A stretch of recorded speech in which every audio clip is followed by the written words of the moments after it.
If there's one thing many of us mention when we talk about property, is that it's a capital intensive game. Now, while that's actually true, in this episode I wanted to tackle some of the opportunities that exist in the property sector if you're interested in property that actually need you to have zero rand. Hey guys, I hope you are doing well. Welcome to the first installment of the Property Fundamentals podcast. Now, we've had conversations, if you're watching this on YouTube, about property in the past, but this is the first time that we actually formalizing the conversations that we bring here into what I will call the Property Fundamentals podcast. So as I mentioned, many of us are aware of ownership. So this is what many of us think of when we think of playing in the property sector. We're thinking of taking our money and buying either a physical piece of property, either a sectional scheme, either a undivided share, or in certain cases, even stock in property companies. So think our listed REITs as well as easy properties and the likes. Ownership, if done right, can really be a great way to build wealth. And I think that's why many of us flock into the property space. Well, not flock, but in my opinion, ownership is the most difficult way to get into property. Think managing tenants, think maintenance, levies, and keeping your property competitive. That's all onto you. Now, whilst you can outsource all of those things, it really is your responsibility to take care of them. So in my opinion, as I mentioned, this is the most difficult way to play in the property sector. So what other ways can you play without being an owner, without having the capital? That's what I want to discuss in the rest of the video. Number one is becoming a financier. This is me. I work in commercial property finance at one of the leading commercial banks, and this has taught me a lot about property as an asset class. In fact, I would argue that I've learned way more than I ever could have learned as a property owner through working for a bank and funding property transactions, assessing their feasibility, assessing town planning, assessing legal and administrative issues surrounding property, and most importantly, how to make a deal work. Now, you obviously need certain qualifications to do this, but in my team, we've got quantity surveyors, we've got chartered accountants, we've got people who studied finance, architecture, literally an array of skills that come in, and we're all able to work in the space. This is also great if you want to be a developer one day, or want to be a property entrepreneur, because you are right in the middle of what banks will fund. And if we're being honest, no property owner uses their money to fund a deal. Well, at least no smart one. The second opportunity that you can take up in the property space is being an independent analyst, or even an analyst working for a stockbroking firm. And this would work best for you if you like data, if you like research.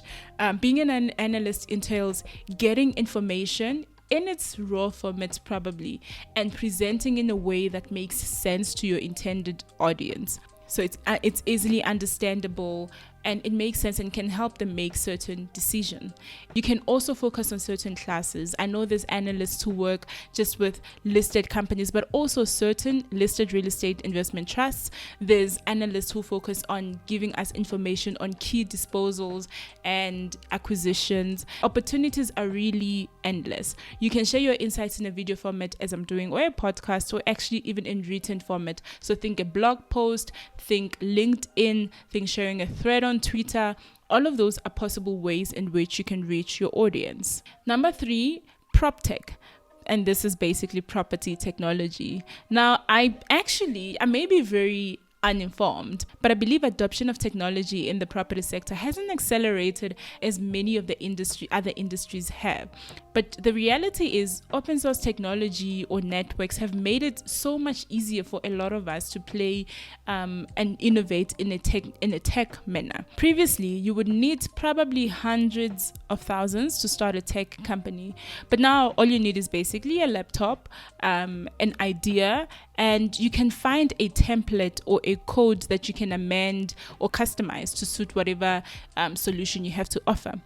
Barriers of entries in prop tech are practically down to the floor, and this is just a stark contrast to property being a capital intensive asset class as we've known it to be in the past.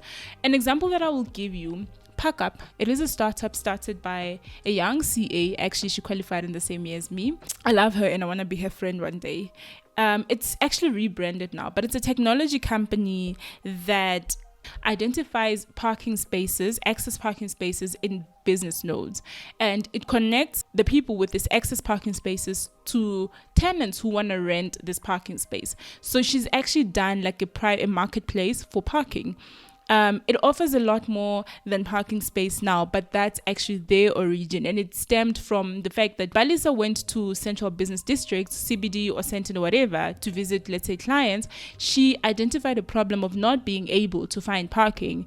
And that sparked this idea that why don't we have for parking the same sort of marketplace that we have for other classes of property? Private Property and Property 24 are also examples of marketplaces that connect prospective buyers or renters with prospective sellers and landlords. Number 4, you can become an estate agent or a property manager. I'll look at this as one, but it's clearly two different things, right? Estate agents can also do letting, but property managers aren't necessarily estate agents. So if you enjoy selling, if you like talking, if you like selling things and can package something that's seemingly small to many of us into this great big idea, then being an estate agent could be for you.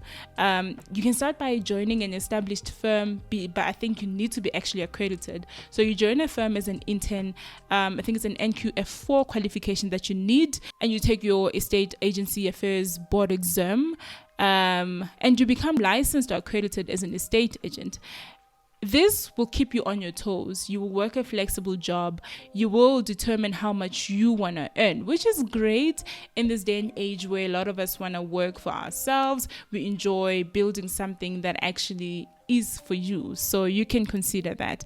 And also bear in mind that you actually are able to pick a niche as an estate agent. You don't necessarily have to do residential. You can be a commercial real estate agent or commercial property manager. Property management or facilities management is a whole lot different than estate agencies, and I realize that I am oversimplifying the concept of facilities management here. Actually deserves a video on its own. The fifth one that I want to mention, and the last one really, is you can be a professional service provider. So think architects, valuers, quantity surveyors, engineers in the property sector. Now, granted, this would need you to have gone to school and gotten a qualification in this, but you will serve property developers in the market. And I actually believe there's no greater way to network than serving the people that you intend to be close with, be it in business and be it for professional or personal relationships. My husband is actually an architect, and he's been able to meet many, many great people through the work that he does and build really great relationships with these people because he works for them and he serves them. And it's actually what I do also as a financier.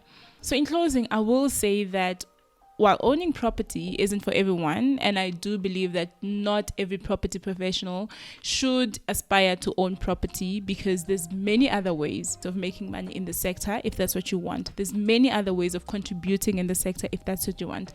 There's many great challenges that needs to be solved. Think ESG. Again, that's a whole other topic. And think sustainability. All of those things will need brains behind them, and those brains don't necessarily have to be the same people who own and provide us with the accommodation that we love and have. That's it, you guys, for the first installment of the Property Fundamentals podcast. I hope you enjoyed it. It was so much fun to bring it to you guys, and I will find a balance of highly technical property work, interviews with property leaders and industry experts that a lot of us would love to hear of, and at the same time giving educational content to people who want to play in the sector, want to get their foot in. So if you want to join us as we build this new community, as we lay the bricks together, the foundation together for this great property podcast that's coming, hit the link in the description box. It's there, and subscribe to the YouTube channel so you don't miss a thing.